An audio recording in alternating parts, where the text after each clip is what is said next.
சிறுத்தை ஆத்த கடந்து போயிடுச்சு. போனா போகட்டும், உனக்கு ஒன்றும் ஆகலைல்ல?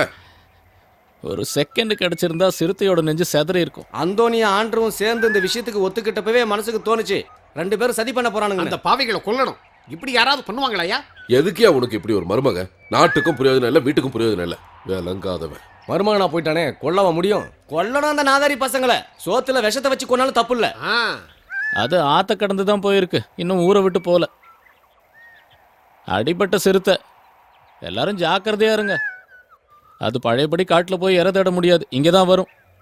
அதை பிடிக்காம விட்டா எத்தனை பேரை கொண்டு போவோமோ? எல்லாரும் சேர்ந்து இவ்வளவு கஷ்டப்பட்டுட்டு இதெல்லாம் வீணா போச்சே ஃபாதர். இன்னைக்கு ராத்திரி நான் செய்ய போற வேலையில கண்டிப்பா அந்த சிறுத்தை மாட்டும். சிலுவ, இவனுங்க தப்பிச்சு போக பார்த்தானுங்க. நாங்க எல்லாரும் சேர்ந்து பிடிச்சு கொண்டாந்துட்டோம். இவனுங்களை உயிரோட விடாத. நோதாரி பயல, இனிமே வீட்டுக்குள்ள வராதடா பாவி. சிலுவ, எங்களை ஒன்றும் பண்ணிடாத.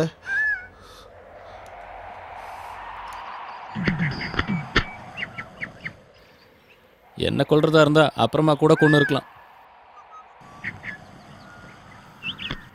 என்ன பழி வாங்கறதா நினைச்சு ஊர்க்காரங்களை பலி கொடுக்க பாத்தீங்களா? வா கைசர்.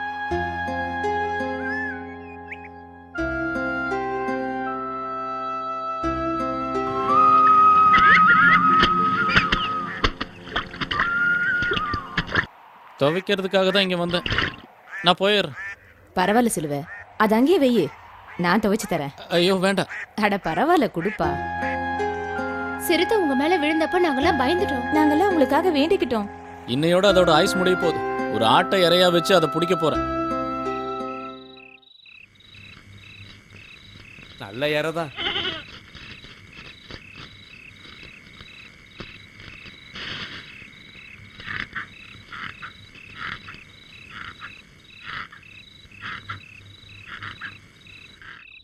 என்ன சிலுவ, தூங்குறியா? இல்ல, அப்படியே யோசனையில இருந்தேன். இதுல என்ன? இதுவா, சூடா கோழி குழம்பும் நல்ல வறுத்த கறியாவும் வச்சிருக்கேன். என் பொண்ணோட கைவண்ணம் எப்படி இருக்கு பாரு. நான் அப்பவே சாப்பிட்டேனே. நான் சந்தோஷமா சாப்பிடுன்னு சொல்லும்போது நீ சங்கடமா வேணான்னு சொல்லக்கூடாது. இந்த சாப்பிடு. பாய், என்ன விஷயம்? எல்லாரும் வந்திருக்கீங்க? என்ன கல்யாண வீட்டுக்கு வர மாதிரி வந்திருக்கீங்க? நீ சடங்கானதை கேள்விப்பட்டு தான் வந்தோம். எப்படி அந்த வாசத்தை கண்டுபிடிச்ச? நீ எப்ப இங்க வந்து சேர்ந்த? இப்பதான். ஆமா, நீங்க எதுக்கு இங்க வரீங்க? நாங்க சிலுவையை சும்மா பார்த்துட்டு போலான்னு வந்தோம். அப்படி போடுங்க. இத்தனை பேர் வந்தா இங்க இடம் பத்தாது. அப்படியா? நாங்க ஒண்ணு இங்க தூங்குறதுக்காக வரல, கொஞ்ச நேரம் இருந்துட்டு போயிடுவோம். இப்படி நீங்க ராத்திரி நடமாடிக்கிட்டு இருந்தா சிறுத்தை கண்ணில் படாது. அப்படி வந்தாலும் உங்களுக்கு தான் கஷ்டம். மனுஷங்கறி தின்னு ருசி கண்ட சிறுத்தை அது. அதுலயும் நம்ம பாய் மாதிரி மனுஷங்கறினா அதுக்கு ரொம்ப ரொம்ப பிடிக்கும். சும்மா கப்சா விடாம பேசாம இரு வக்கீல. அது கிட்ட எவன் மாட்டினாலும் முடிஞ்சா இல்ல சிலுவ. அது சரி வக்கீல, நான் வரும்போது ஒரு விஷயம் கேள்விப்பட்டேன். நாளைக்கு நம்ம தாமஸோட அக்கா மேரிக்கு நிச்சயதார்த்தமா? மேரியோட நிச்சயம் தானே? அதையும் தெரிஞ்சுக்கிட்டியா? அந்த நிச்சயத்தோட வரவு செலவு கணக்கெல்லாம் பாக்குறது யாருன்னு தெரியுமா? யாரு? இவன் தான், இந்த போக்கிரி. ஃபாதர் சொல்லிதான் எனக்கே தெரியும். நல்ல முடிவு தான் சிலுவ. உன்னோட மனசுக்கு அந்த அல்லாஹ் எப்பவும் உன் கூடவே இருப்பாரு. சொல்ல முடியாத அளவுக்கு கஷ்டப்படுற குடும்பம் அது. நல்ல காரியம் பண்ணிருக்க.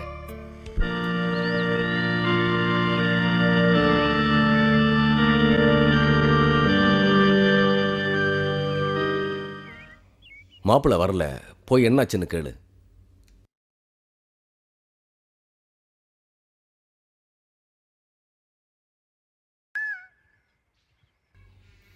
என்ன என்ன வேணும்? மணி 12 ஆச்சு. மாப்பிள்ளை வீட்டுல இருந்து யாரையும் காணும். அதுக்கு நான் என்ன பண்ண?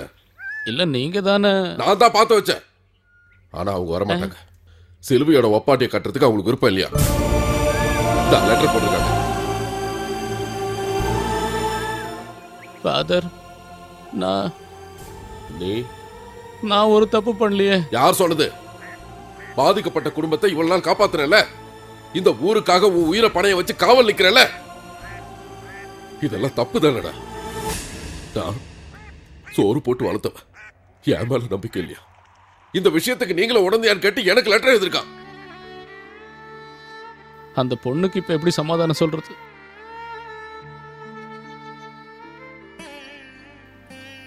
ஏன் இப்படி பாக்குறீங்க? அவளை நீ கட்டிக்கிறியா? இது நடக்கணும், நடத்தணும். வா உனக்கு சம்மதம் தானே? அதுக்கு எனக்கு தகுதி இல்லை ஃபாதர். நான் ஒரு முட்டாள்ரா. உன்னை வச்சுக்கிட்டு இன்னொரு மாப்பிள்ளை பார்க்க போனேனே. நீங்க சொன்னீங்கன்னா நான் என்ன வேணா செய்வேன். தீக்குண்டத்துல குதிக்க சொன்னாலும் நான் குதிக்க தயார். ஆனா அவளை கட்டாயப்படுத்தாதீங்க. இனிமேலும் என்னால எல்லாரும் முன்னாடியும் அவமானப்பட முடியாது. சிலுவை,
ஆ,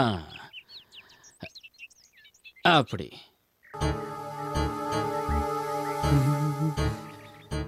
உனக்கு விஷயம் தெரியாதா?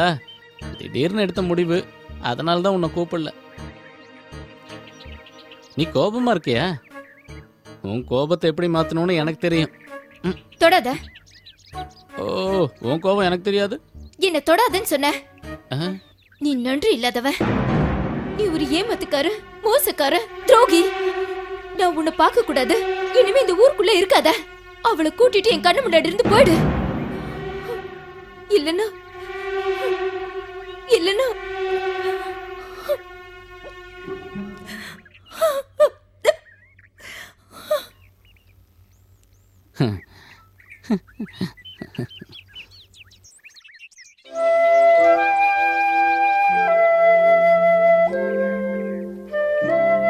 ஏய், ராஜாவின் பார்வை ராணியின் பக்கம், கண் தேடுதே சொர்க்கம், பொன்மாலை மயக்கம், பொன்மாலை மயக்கம்.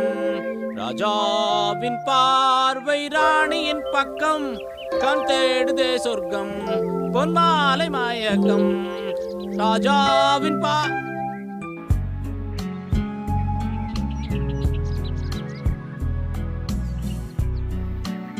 இந்த கட்டில நம்ம பால்ராஜ் முதலாளி சம்மானமா கொடுத்தாரு. இதை எங்க போடணும்? இங்கேயா இல்ல அங்கேயா? அது உங்க இஷ்டம். அப்ப இங்கேயே இருக்கட்டும். பாப்புடி.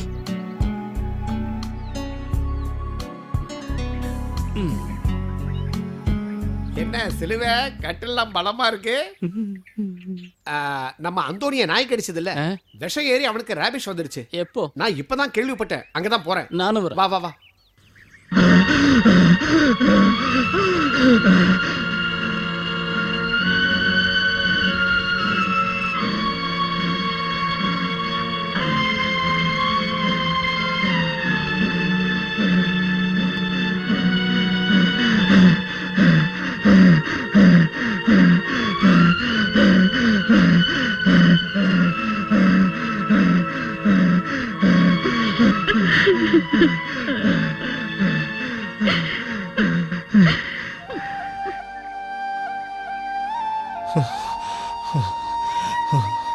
என் குடும்பத்துக்கு யாரும் இல்லை. அன்றோட என்ன ஆஸ்பத்திரிக்கு கூட்டிட்டு போங்க ஃபாதர்.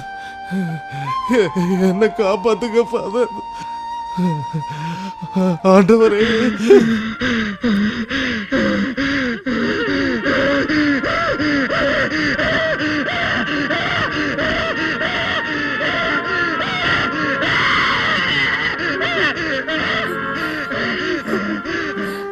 யாராவது அவரை ஆஸ்பத்திரிக்கு கூட்டிட்டு போங்க. கொண்டு போய் பிரயோஜனம் இல்லம்மா. இந்த நோய் வந்துட்டா மரண நிச்சயம். இருந்தாலும் அவனோட மன நிம்மதிக்காகவாது. வேற ஏதாவது ப்ராப்ளமாக இருந்தா அவனை கொண்டு போயிடலாம். இது அவன் நகம்பட்டாலே நமக்கெல்லாம் பரவிடும். அவன் வாயிலேருந்து வர்ற எச்சில் கூட நம்ம மேலே படக்கூடாது. எப்போ சுயநினைவு இழப்பான்னு அவனுக்கே தெரியாது. என்னை எப்படியாவது காப்பாத்துக்க. என் பையன் அப்பா இல்லாதவன் ஆயிடுவான். ஆண்டவரே, என்னை காப்பாத்து. பக்கத்தூர்ல ஒரு வைத்தியர் இருக்காரு. அங்க கூட்டிட்டு போனா அவர் மருந்து கொடுப்பாரு. அந்த மருந்து குடிச்சா குணமாகறதுக்கு வாய்ப்பு இருக்கு. ஆனா அது வரைக்கும் யார் கொண்டு போறது கொண்டு போன காப்பாத்திடலாமா? அப்படின்னு சொல்லி கேள்விப்பட்டிருக்கேன். அப்படிதான் சும்மா சொல்லுவாங்க. அதெல்லாம் சரி, அவனை யார் கூட்டிகிட்டு போகிறது? நான் கொண்டு போறேன். நீங்க